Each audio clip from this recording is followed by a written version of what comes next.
Message of the Holy Father, Pope John Paul II, for the first annual World Day of the Sick.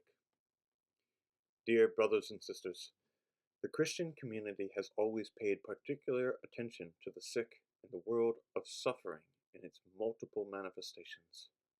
In the wake of such a long tradition, the Universal Church, with a renewed spirit of service, is preparing to celebrate the first World Day of the Sick as a special occasion for growth, with an attitude of listening, reflection, and effective commitment in the face of the great mystery of pain and illness.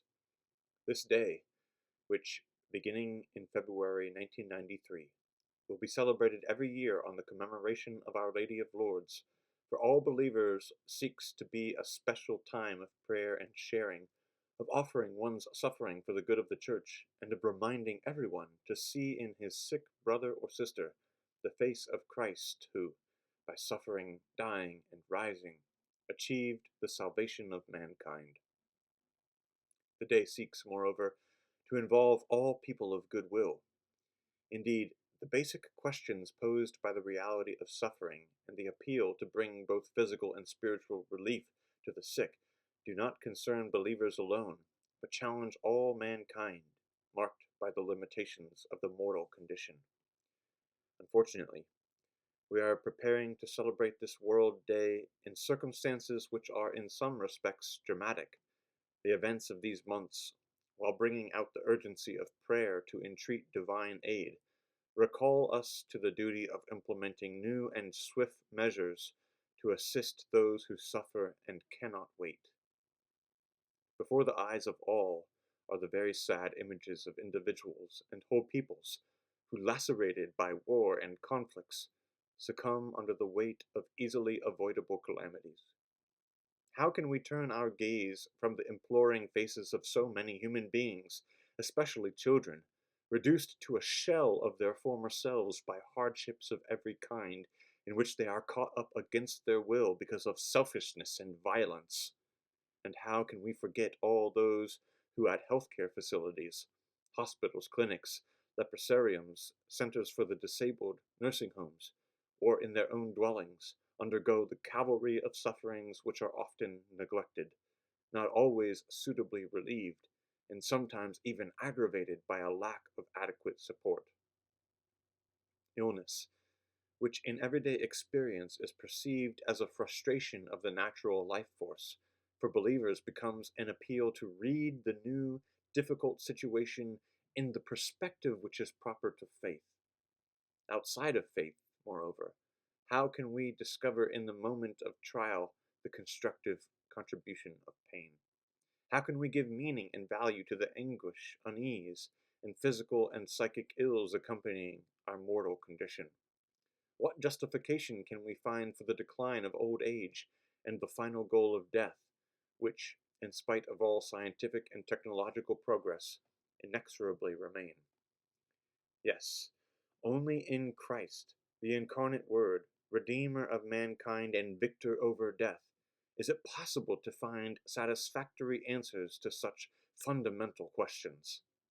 In the light of Christ's death and resurrection, illness no longer appears as an exclusively negative event. Rather, it is seen as a visit by God, an opportunity to release love in order to give birth to works of love towards neighbor, in order to transform the whole of human civilization into a civilization of love.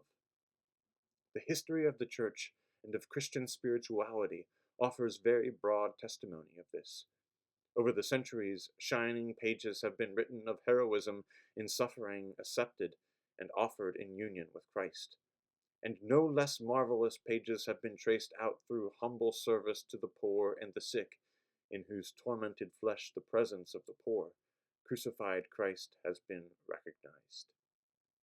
The World Day of the Sick, in its preparation, realization, and objectives, is not meant to be reduced to a mere external display centering on certain initiatives, however praiseworthy they may be, but is intended to reach consciences to make them aware of the valuable contribution which human and Christian service to those suffering makes to better understanding among people, and, consequently, to building a real peace.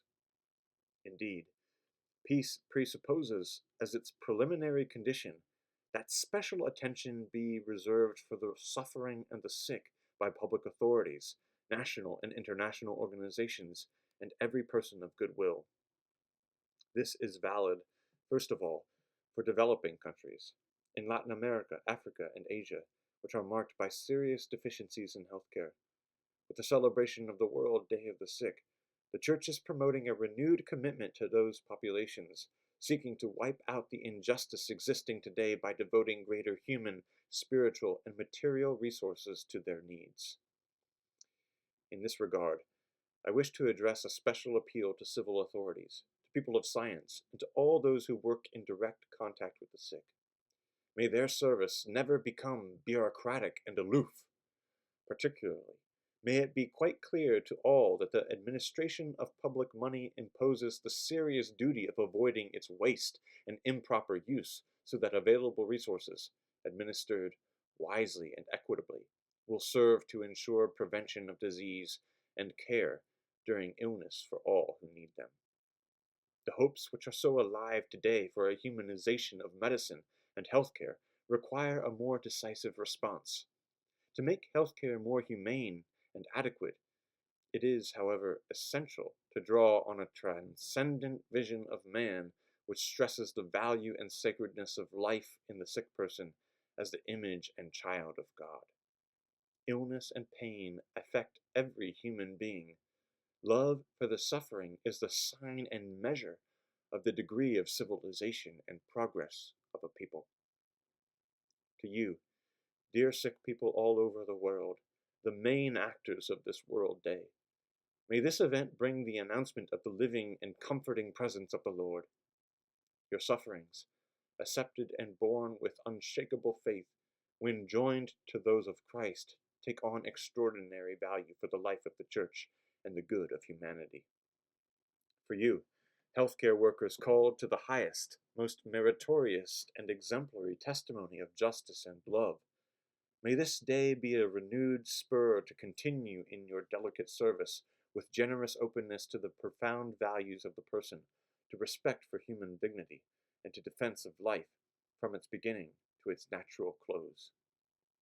For you, pastors of the Christian people, and to all the different members of the church community, for volunteers, and particularly for those engaged in the healthcare ministry, may this World Day of the Sick offer stimulus and encouragement to go forward with fresh dedication on the way of service to tried, suffering humanity.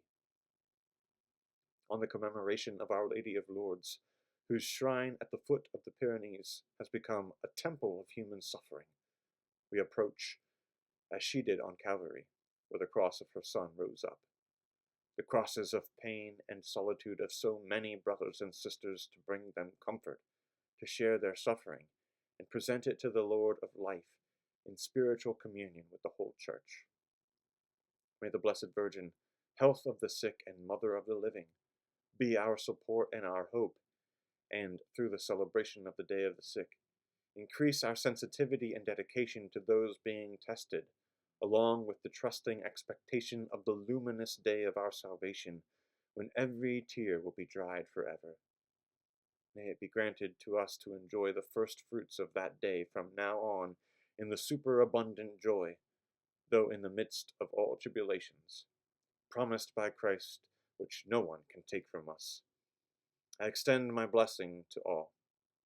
From the Vatican, 21st of October, 1992.